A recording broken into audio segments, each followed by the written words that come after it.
दोस्तों नमस्कार।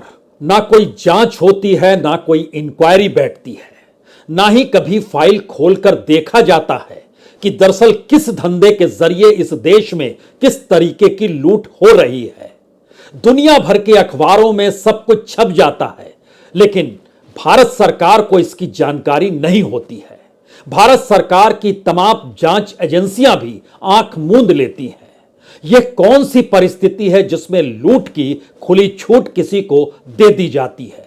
क्या यह ब्लैंक चेक है जो इस दौर में देश के प्रधानमंत्री नरेंद्र मोदी ने इस देश के बड़े कॉरपोरेट हाउस अडानी को दे दिया है?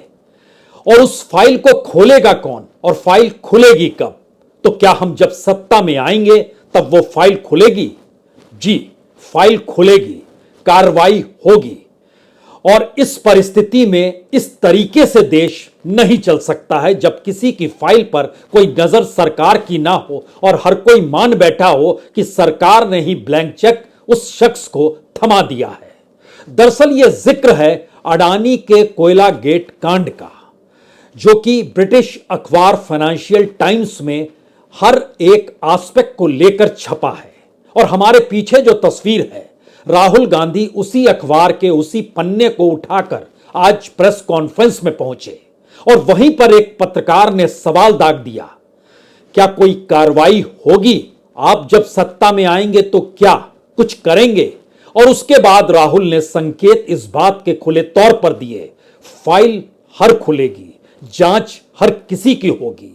और यह प्रक्रिया अगर इस देश के भीतर में राहुल गांधी ने जो जिक्र किया कि हमने संसद के भीतर, सार्वजनिक सभाओं के भीतर और प्रेस कॉन्फ्रेंस के भीतर भी जितने मुद्दे इस तरीके से उठाए हैं, कैसे करप्शन हो रहा है और सरकार कोई जांच करती नहीं है, तो क्या यह ना माना जाए कि उसको ब्लैंक चेक थमा दिया गया है? दरअसल कोयला गेट के साथ साथ 12,000 करोड़ के घोटाले का जिक्र जो अखबार की रिपोर्ट में छपा, और उसमें सिलसिलेवार तरीके से इस बात का जिक्र है कि दुनिया के अलग अलग हिस्सों में जो बिचौलिए बैठे हुए हैं उनकी भागीदारी कैसे होती है। इस रिपोर्ट में इस बात का जिक्र है कि किस तरीके से इंडोनेशिया से जहाज में कोयला लदकर जब गुजरात के मुंद्रा पोर्ट पर पहुंचता है तो उसके बाद उसकी कीमत कैसे बढ़ जाती है और इस देश के भीतर में कोयला और बिजली की कीमत कितनी बढ़ गई और उसका लाभ कैसे सरकार ने अपनी नीतियों के आश्रय और किसी को नहीं, अडानी को पहुंचा दिया। तो फाइनेंशियल टाइम्स की इस रिपोर्ट के आश्रय राहुल गांधी ने आज यह जरूरी समझा कि संकेत देना चाहिए कि इस देश के भीतर में बहुत दिनों तक यह स्थिति नहीं चलेगी। और इसीलिए कांग्रेस इलेक्शन कमेटी की बैठक बीच में छोड़कर आज वो प्रेस कॉन्फ्रेंस के लिए सामने आ गए। और उसके बाद उन्होंने जिन बातों का जिक्र किया उसमें पहला हिस्सा यही था कि जब दुनिया भर के अखबारों में इस तरीके की रिपोर्ट आ रही है तो सरकार ने क्या वाकई ब्लैंक चेक दिया हुआ है? जरा सुनिए उनकी बात। और यह मसला सिर्फ हम नहीं उठा रहे हैं, यह मसला अब फाइनेंशियल टाइम्स ने उठाया है। अलग अलग देशों में इंक्वायरी हो रही है, लोग सवाल पूछ रहे हैं, मगर हिंदुस्तान में कुछ नहीं हो रहा। हिंदुस्तान में बिल्कुल ब्लैंक चेक दिया हुआ है अडानी जी को। तो फाइनेंशियल टाइम्स की इस रिपोर्ट के आश्रय जो प्रधानमंत्री मोदी और कॉरपोरेट हाउस गौतम अडानी के बीच के रिश्तों का जो पूरा ताना बाना है, राहुल गांधी आज उसे उधारने के लिए प्रेस कॉन्फ्रेंस में बैठ गए। लेकिन सवाल है कि फाइनेंशियल टाइम्स में ऐसी कौन सी बात है जिसके बाद पहली बार राहुल गांधी ने खुले तौर पर संकेत दिए कि सत्ता में आएंगे तो जांच होगी, इंक्वायरी होगी। यानी एक उस पूरी प्रक्रिया का जिक्र हो गया संकेत की भाषा में कि अगर आए तो फिर जेल तो सबको जाना पड़ेगा। यह एक ऐसी परिस्थिति है जिसमें हमें लगता है दो हिस्सों में चीजों को आज समझने की जरूरत है। पहली बात, इस फाइनेंशियल टाइम्स ने संकेत दिए कि अंतर्राष्ट्रीय दलाल या अंतर्राष्ट्रीय बिचौलिए जो होते हैं उनकी भागीदारी खुले तौर पर हो रही है। जो ऑफशोर मनी होती है, जो ब्लैक मनी होती है, वह भी कहीं ना कहीं किसी माध्यम से इस देश के भीतर ट्रेवल कर रही है और सरकार ने आंखें मूंद रखी हैं। इस बात का जिक्र था शुरुआत में 32 महीने और उसके बाद 2 साल यानी 24 महीने और भी जिक्र था, जिसमें पूरी रकम मिलाकर तकरीबन 12-12.5 हजार करोड़ के पूरे घपले घोटाले का जिक्र था। कैसे कीमत बढ़ाई गई। जुलाई 2019 याद कीजिए, तो उसके बाद से असल खेल इस देश के भीतर शुरू होता है, जब दूसरी बार इस देश में बीजेपी सत्ता में आती है और प्रधानमंत्री मोदी अगले 5 वर्ष के लिए चुने जाते हैं। उस दौर से शुरू होकर 2021 तक के बीच में 32 महीने लगातार जो खेल होता है, उसमें 30 शिपमेंट इंडोनेशिया से आते हैं। उस शिपमेंट के जरिए उसमें तमाम दस्तावेज शिपिंग के भी होते हैं, इंश्योरेंस के भी होते हैं, कोयले की कीमत का भी जिक्र होता है। और डेल एर्सिया ट्रांसपोर्ट, उसके जरिए 74,820 टन कोयला जो है पहली बार जनवरी 2019 में रवाना होता है। लेकिन पैसे का खेल 2019 के चुनाव के रिजल्ट आने के बाद शुरू होता है। मुद्रा पोर्ट पर पहुंचता है, मुद्रा पोर्ट जो कि गुजरात में है। जब कीमत वहां पर थी तकरीबन $1.9 मिलियन, लेकिन मुद्रा पोर्ट पर पहुंचते ही वो कीमत हो जाती है $4.3 मिलियन। और इसी तरीके से शिपमेंट कंटिन्यूअसली उसके बाद लगातार जारी रहता है और 2000 शिपमेंट और होते हैं। कीमत वहां पर लगती है $139 मिलियन और यहां आते आते वो बढ़कर हो जाता है $215 मिलियन। इसी तरीके से बढ़ता और अंतर्राष्ट्रीय तौर पर 3 बिचौलिए जो मिडलमैन का नाम लिया गया, उसमें एक ही लिंगोस है जो ताइपाई के हैं, दूसरे टॉरस कमोडिटीज जनरल ट्रेडिंग जो दुबई से जुड़े हैं, तीसरा पैन एशियन ट्रेड लिंक है जो सिंगापुर से जुड़ा हुआ है। सवाल यह था कि इस दौर में सरकार ने लगातार कहा कि जितनी भी शेल कंपनियां थी, ऑफशोर मनी थी, वो सबों पर सरकार ने रोक लगाई है। लेकिन इस रिपोर्ट के जरिए जब यह निकल कर आया कि दरअसल जुलाई 2021 के बाद से जो इंपोर्ट के हिसाब से जानकारी दी जा रही थी, उसमें अडानी समूह ने कोयला स्रोत के लिए जो संस्थानों को कुल भुगतान किया वह $4.8 बिलियन का था। और वो कैसे बढ़ता है, किस तरीके से बढ़ता है, ये पूरा कच्चा चिट्ठा। और उसमें एक चीज और जानिए, ये 3 नाम जो हमने लिए उसमें 2 नाम बड़े महत्वपूर्ण हैं जिसका जिक्र इस रिपोर्ट में किया गया है और जिसका जिक्र राहुल गांधी अपनी बातों के जरिए कहना चाह रहे थे कि कोई जांच होती क्यों नहीं है। उसके पीछे था, रिपोर्ट के भीतर था कि दरअसल हाई लिंगोस से जो आयात किया गया वो दरअसल प्रोपराइटर है, ताइवानी बिजनेसमैन है, चांग चुंग लिंग। ये अडानी जी के 3 लिस्टेड कंपनी में सबसे बड़े शेयर धारक के तौर पर 2011 में ही जुड़े थे। और दूसरा जो पैन एशिया है, यह सिर्फ अडानी ग्रुप ही इनका एकमात्र ग्राहक भारत के भीतर है, दूसरा कोई नहीं है। यानी जुड़ाव और नजदीकी इतनी ज्यादा है। इसीलिए राहुल गांधी ने आज पहली उंगली इस बात को लेकर रखी कि इसकी जांच होती क्यों नहीं है और इसके पीछे कौन है। क्या इस देश के भीतर हर कोई जान चुका है? जरा सुनिए। प्रधानमंत्री अडानी जी की इंक्वायरी क्यों नहीं करा रहे हैं? एक बार नहीं, अनेक बार सवाल उठे हैं। हमने पार्लियामेंट में बात उठाई, पब्लिक मीटिंग्स में हम कहते हैं, प्रेस कॉन्फ्रेंस में हम कहते हैं, अडानी जी में क्या बात है कि हिंदुस्तान की सरकार उन पर कोई भी इन्वेस्टिगेशन नहीं करा सकती, उन पर कोई सवाल नहीं पूछ सकती? इसका कारण क्या है? इसके पीछे कौन सी शक्ति है? पूरा देश जानता है। दरअसल यह जांच का मुद्दा इसलिए बड़ा है क्योंकि मौजूदा वक्त में अगर जांच की फाइल खुलेगी तो वो फाइल सिर्फ एक कॉरपोरेट हाउस और उसके तमाम बिजनेस को लेकर सीमित नहीं रहेगी। क्योंकि जिस बात का जिक्र हुआ कि आप ब्लैंक चेक दे दिया गया है, तो ब्लैंक चेक देने के साथ साथ कुछ नियम कायदे भी इस देश में उसके अनुकूल बनाने की परिस्थिति में सरकार आकर खड़ी हो चली है। तो क्या जिस बात का जिक्र राहुल गांधी कहना चाहते हैं कि फाइल खुलेगी, जांच होगी, तो क्या उस फाइल और जांच के साथ यह भी बताया जाएगा और यह भी बात सामने आ सकती है किस तरीके से इस देश में खनिज संसाधनों को लेकर नियम कायदे बदले गए। यहां तक कि राष्ट्रीय खनन नीति जो बनी उसको भी 2 बरस के भीतर कैसे बदल दिया गया। यहां तक कि जो कोल ब्लॉक्स दिए जाते थे उसको लेकर भी नियम कायदे बदले गए और बिड अगर लगाने कोई नहीं पहुंचा या ऐसे हालात बना दिए गए कि बिड लगाने कोई ना पहुंचे तो एकमात्र शख्स को कोल ब्लॉक्स देते चले जाएं। क्या इस देश के भीतर में जिसके पास कोयला खदान है, जिसके पास कोयला को लाने ले जाने का पूरा कॉन्ट्रैक्ट उसी के पास है, चाहे वो पोर्ट पे आए, चाहे वो एयरपोर्ट पे आए, चाहे वो रेलवे के जरिए ट्रेवल कर रहा हो, और उसके बाद अगर उसी के पास पावर प्लांट का भी लाइसेंस है और नियम कायदे उसी के हिसाब से चल रहे हैं, तो ये फाइल कैसे खुलेगी? हमें लगता है कि इन बातों का जिक्र इसलिए बड़ा महत्वपूर्ण हो चला है क्योंकि जिस वक्त सरकार ने आत्मनिर्भर भारत अभियान की शुरुआत की थी, अगर उस दौर को याद कीजिएगा तो उस समय इस देश में कोयले का संकट एकाएक आके खड़ा हो गया था और भारत के भीतर के जो कोयले से चलने वाले पावर प्लांट थे वहां पर यह संकट कहीं ज्यादा गहरा गया कि कैसे स्थिति बिगड़ गई।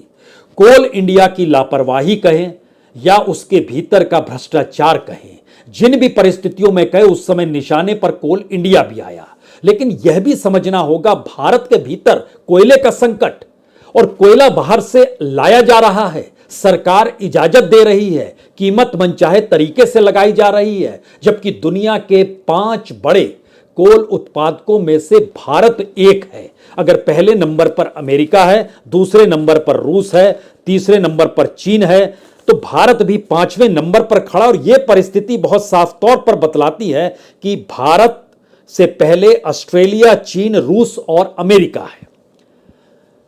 और भारत कोल इंडिया की जो जानकारी है उसके मुताबिक 300 अरब टन कोयले का भंडार भारत में है, जो कोल इंडिया कहती है। तो क्या लापरवाही थी, अक्षमता थी, सरकार की नीतियां कॉरपोरेट के अनुकूल हो रही थी, यह कौन सी परिस्थिति थी?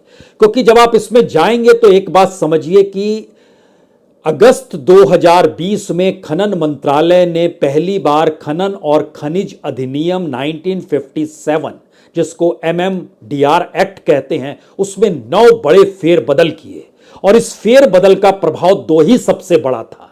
पहला प्रभाव था इस देश के भीतर में जो निजी कंपनियां हैं अब वो भारत के खनिज संसाधनों पर कब्जा कर सकती है। दूसरी परिस्थिति थी कि उस कब्जा करने की प्रक्रिया में उनके सामने कोई रुकावट नहीं आएगी और भारत के भीतर छत्तीसगढ़, झारखंड, बंगाल, बिहार, मध्य प्रदेश, राजस्थान, उड़ीसा और कर्नाटक, यहां पर जो आदिवासी हैं, जो जंगल हैं, जो नदी है, जो पर्यावरण है, सब पर प्रभाव पड़ा। और बड़ा महत्वपूर्ण है, जब यह परिवर्तन लाया जा रहा था तो इस परिवर्तन को बताया गया कि यह राष्ट्रीय खनिज अन्वेषण ट्रस्ट जो है वही सारी चीजों का वहन करेगा और जो एक राष्ट्रीय खनन नीति बनी थी और देश का कॉन्स्टिट्यूशन इस देश के मिनरल्स को लेकर जो कहता है, उन सब से हटकर इस MMDA एक्ट को बदल दिया गया। किसी को आपत्ति दर्ज करानी है तो 10 दिन का वक्त दिया गया और वह भी कोरोना काल में।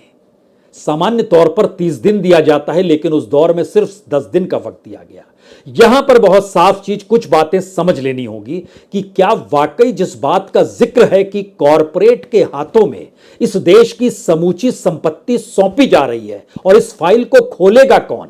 अगर फाइल खुलेगी तो सवाल कॉरपोरेट का नहीं होगा, सवाल तो सरकार का होगा, उसकी नीतियों का होगा, उसके ब्लैंक चेक का होगा। और इसीलिए वो घबराती और कतराती है कि कोई इन्वेस्टिगेशन ना हो, क्योंकि जो एक्ट में परिवर्तन किया गया उसमें पहला लाइन था कि खनन से जुड़ी प्राइवेट कंपनी को खदानों के साथ संभावित खदान क्षेत्रों की जांच पड़ताल की अनुमति दी जाती है और इस पर जो वो रिसर्च करने को कहेंगे उसका खर्चा राष्ट्रीय खनिज अन्वेषण ट्रस्ट यानी भारत सरकार उठाएगी। इससे पहले अभी तक किसी खदान में खनन के लिए योजना जो चिन्हित के लिए जो किया जाता था कि यह कोर खनन क्षेत्र है, उसमें या उन जगहों के सटे हुए जगहों पर प्राइवेट पार्टीज को जाने की इजाजत नहीं थी, इजाजत मिल गई। और जिन प्राइवेट कंपनी या प्राइवेट कंपनियों को इसकी इजाजत मिली गई उनको पूरी तरीके से खनन के लाइसेंस कैसे मिलेंगे, अब इसका भी फैसला वही करने लगे। और कंपनी अगर जो लीज पर जिस जमीन को लेती है उस दायरे में आदिवासी रह रहा है, नदी आ रही है, जंगल है, उससे बेफिक्र होकर वह कहीं भी खनन कर सकता है और इसको कानूनी तौर पर सही माना जाएगा। अब यहां एक और सवाल था कि जो स्थिति इससे पहले कैप्टिव और नॉन कैप्टिव खदानों को लेकर थी, उसका अंतर खत्म कर दिया गया। जो खनिज के ब्लॉक थे उसको व्यावसायिक खनन के लिए प्राइवेट कंपनियों के हाथों नीलाम कर दिया गया। होते होते होते होते स्टैंप ड्यूटी तक कम कर दी गई और डिस्ट्रिक्ट मिनरल फंड एक बनाया गया था, जिसके जरिए जनता के हितकारी जो नीति होती थी उसके भी मूल उद्देश्य को खत्म कर दिया गया। तब यह सवाल उठा कि उससे एक बरस पहले 2019 में सुप्रीम कोर्ट के दिशा निर्देश के तहत जो राष्ट्रीय खनिज नीति बनी थी उसको भी इसके जरिए उलट दिया गया, जो नया एक्ट पास हुआ। और एक ऐसी परिस्थिति बन गई कि भारत के भीतर राष्ट्रीय खनिज नीति और संविधान के खिलाफ की परिस्थितियों ने सभी प्राकृतिक संसाधनों पर जो लिखा हुआ है संविधान में हमारी साझा राष्ट्रीय विरासत है, वह भी प्राइवेट विरासत के तौर पर चली गई। सवाल 12,000 करोड़ भर का नहीं है, सवाल तो उस पूरी फाइल के खुलने का है, उस पूरी जांच की प्रक्रिया का है, जिसके जरिए इस देश के भीतर में निजीकरण को कैसे राष्ट्रीय संपत्ति के साथ ना सिर्फ जोड़ा गया बल्कि उनके हवाले कर दिया गया। और यह स्थिति चौंकाने वाली इसलिए भी है क्योंकि इस देश के भीतर में लगभग दर्जन भर खदान जो हैं वो अडानी से हैं। इस देश के भीतर में खदानों की लगभग सारी परिस्थिति प्राइवेट सेक्टर को दी जा चुकी है। इस देश के भीतर में जो पावर प्लांट्स हैं, अगर उस पर भी ध्यान दें तो पावर प्लांट में भी गुजरात के भीतर मुंद्रा पावर प्लांट है, 4,620 मेगावाट का है। महाराष्ट्र के भीतर तिरोड़ा है, लगभग 3,300 मेगावाट का है। राजस्थान के भीतर कवाई है, 1,320 मेगावाट का है। कर्नाटक में उडुपी का है पावर प्लांट जो लगभग 1,200 मेगावाट का है। छत्तीसगढ़ के रायगढ़ और रायपुर दोनों जगहों पर पावर प्लांट है, 600 मेगावाट का और 1,370 मेगावाट का। मध्य प्रदेश के भीतर सिंगरौली में 1,200 मेगावाट का। ये सभी कोयले से चलते हैं। और झारखंड में जो पावर प्लांट लगाया गया जिसकी बिजली बांग्लादेश को दी जाती है वह भी कोयले से ही चलता है। तो कोयला कहां से ला रहे हैं, कैसे ला रहे हैं, भारत के भीतर खनन कैसे हो रहा है, उस कोयले के जरिए कोल इंडिया क्या कर रहा है। कोल इंडिया अगर अपने तौर पर सरकार के अनुकूल ही चल रहा है और सरकार कॉरपोरेट के अनुकूल चल रही है तो स्थितियां कितनी नाजुक होंगी। एक वक्त में देश में हल्ला, पार्लियामेंट तक में हल्ला, कोयला कमी हो गई है तो इजाजत दे दी जाती है बाहर से लाइए, कीमत जो भी मिले ले आइए। ये सारी परिस्थितियों की फाइल अगर खुलती है तो क्या उस दिशा में जाती है कि इस देश की राष्ट्रीय संपत्ति को भी निजी हाथों में सौंपकर सरकार इसके जरिए अपनी राजनीतिक ताकत को बढ़ाती है, या राजनीतिक ताकत पाने के लिए जो एक बड़ी पूंजी इस दौर में चाहिए होती है, जहां हम लोगों ने चुनाव पर होते खर्च को देखा, विधायक सांसदों की खरीद को देखा, या उन तमाम परिस्थितियों में वो ताकत सर्कुलेट होकर आ जाती है। यानी भारत का लोकतंत्र जिस चुनाव पर टिका हुआ है उस चुनाव के पीछे लगी हुई पूंजी, वह पूंजी से जुड़ा हुआ कॉरपोरेट और कॉरपोरेट को सत्ता के जरिए मिला हुआ ब्लैंक चेक। इस साइकिल को अगर आप पकड़ लेंगे और समझ लेंगे तो फिर बहुत चीजें साफ होंगी। इसलिए फाइनेंशियल टाइम्स की इस रिपोर्ट का मतलब नहीं है। सवाल तो पहली बार यह था कि इस फाइल को खोलेगा कौन, और क्या इस देश के भीतर ऐसी परिस्थिति बन चुकी है जहां पर इन हालातों को सुधारा कैसे जाए। क्योंकि एक सवाल राहुल गांधी से और भी पूछा गया था, जब इस देश के भीतर के जो कॉरपोरेट हाउसेज हैं और जो इस देश के भीतर में तमाम इंफ्रास्ट्रक्चर को संभाले हुए हैं, खुद राहुल गांधी ने कहा देखिए हर क्षेत्र में इस दौर में अडानी इसका जुड़ाव है। वो चाहे रेलवे ले लीजिए, चाहे पोर्ट्स ले लीजिए, चाहे एयरपोर्ट ले लीजिए, चाहे इस देश के एफसीआई गोडाउन के पैरेलल में गोडाउन्स को ही ले लीजिए, खेती से जुड़ी हुई चीज़ों को ले लीजिए, स्टील को ले लीजिए, ड्रोन को ले लीजिए, कुछ भी ले लीजिए, सब जब एक के पास है तब एक सवाल था कि उसको आप रोकेंगे कैसे। तो क्या कोई बड़ा निर्णय ले पाने की स्थिति में अगर लगता है कि हाँ सत्ता 2024 में बदल जाएगी, हम फाइल खोल देंगे। क्योंकि जब कोयले का जिक्र होता है तो इंदिरा गांधी ने 1971 में जब राष्ट्रीयकरण किया था तो राष्ट्रीयकरण के बाद इस देश के भीतर में जो माइंस को लेकर प्राइवेटाइजेशन में जो वहां पर जिस तरीके का एक्सप्लॉयटेशन था, प्रॉफिट कमाने के लिए जो सारी परिस्थितियां हुआ करती थी, वह एक झटके में नेशनलाइजेशन के साथ बंद हुई। हालांकि उसके बाद भी कई रास्ते दूसरे खुले, लेकिन दोबारा से वो स्थिति अगर इस देश के सामने आ रही है तो क्या एक बड़ा सवाल जिसका जवाब अभी भी नहीं मिल पाया है किसी भी पॉलिटिकल पार्टी के पास से, यहां तक कि कांग्रेस के पास से भी, क्या सारी चीजों के नेशनलाइजेशन की जरूरत अब फिर से आन पड़ी है? क्योंकि इस देश में डिसइन्वेस्टमेंट के नाम पर जो पब्लिक सेक्टर को सेल किया गया, इस देश के भीतर में बैंकों की परिस्थिति जो भटकी, उससे पहले कुछ को बेचना, कुछ को मर्ज कर देना और विदेशी बैंकों के लिए भारत के बैंकों की किताब को ठीक करने के लिए रिटर्न ऑफ करते चले जाना, और आंकड़े तो अब 25 लाख करोड़ तक के आ रहे हैं, इतना माफ कर दिया गया। ये सारी परिस्थितियां क्या ये बताती है कि इस दौर में सबसे महत्वपूर्ण है कि राजनीतिक तौर पर कोई कहे तो कि हम सत्ता में आने के बाद इस देश के भीतर में जो पूरा इंफ्रास्ट्रक्चर कॉरपोरेट और प्राइवेट हाथों में सिमटा हुआ है उसको देश की संपत्ति दोबारा बना देंगे, और राष्ट्रीयकरण की एक नई परिस्थिति इस देश में सेकंड स्टेज में 21वीं सदी में सही लेकिन 2024 में यह शुरू हो जाएगी। और उससे कहीं ज्यादा महत्वपूर्ण सवाल एक और है, अगर इन परिस्थितियों के साथ मौजूदा वक्त में राहुल गांधी इसके संकेत दे रहे हैं कि हां फाइल खुलेगी, जांच होगी, उससे खतरनाक परिस्थिति मौजूदा वक्त में अगर ये कहकर दे रहे हैं कि देखिए न फाइल खुलेगी न जांच होगी, हम तमाम जगहों पर उठाएंगे, लेकिन लगता ऐसा है कि मुनाफे का एक ब्लैंक चेक थमाया गया है, यह परिस्थिति इस देश के लिए कितनी विकट हो सकती है, इसको लेकर आखिर के 3-4 सबसे बड़े सवाल।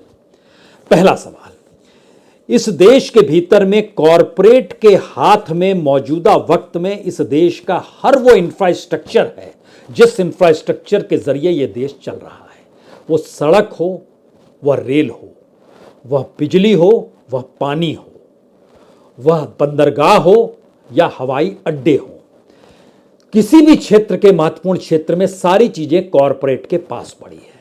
इस देश की पॉलिसी क्या होनी चाहिए, यह पहला सवाल है। कॉरपोरेट और प्राइवेट हाथ समाए या सरकार जिम्मेदारी ले?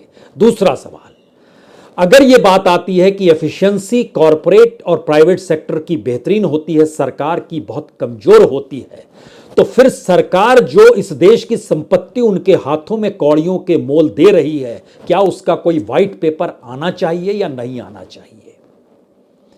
क्योंकि आप संभाल नहीं सकते हैं तो आप दे रहे हैं, जो उस हिस्से को कौन परखेगा? तीसरी परिस्थिति, जिन जिन कॉरपोरेट्स को इस दौर में कौड़ियों के मोल जो देश की संपत्ति दी गई और जिन्होंने सरकार से क्लीन चिट या ब्लैंक चेक लेकर इस देश के भीतर अपने बिजनेस को, अपने नेटवर्थ को इस तरीके से बढ़ाया कि वो इस देश से कहीं मैच ही नहीं करता है, उनका नेटवर्थ 100%, देश का नेटवर्थ 10%, 90% के अंतर में अगर दोनों चल रहे हैं, तो क्या इसको लेकर, इस देश की इकोनॉमिक पॉलिसी को लेकर सरकार को पूरी बात सामने रखनी चाहिए? और चौथी और आखिरी बात जिसका जिक्र राहुल गांधी कर गए, अगर 24 में सत्ता बदलती है तो क्या उसके बाद फाइल खुलेगी, अपराध साबित होगा, जांच प्रक्रिया होगी, तो क्या वो एक बड़ी लंबी प्रक्रिया होगी या वो एक लिमिटेड टाइम में तय होगी? क्योंकि अगर फाइल खुलती है तो मौजूदा सरकार की नीतियां कटघरे में होंगी, मौजूदा वक्त में जो इकोनॉमी का ऑर्डर चल रहा है, जो अपने आप में डिसऑर्डर है, वह परिस्थितियां कटघरे में होंगी। क्या उनको लेकर कोई जांच उस दौर में नए सिरे से शुरू कर दी जाएगी या नहीं की जाएगी?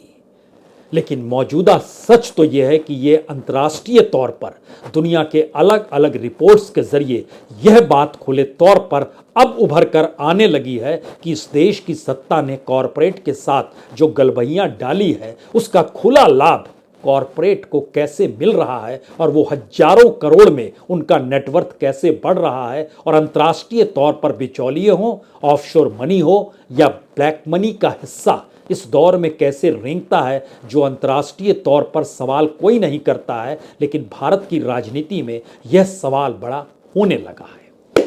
बहुत बहुत शुक्रिया, बहुत बहुत शुक्रिया।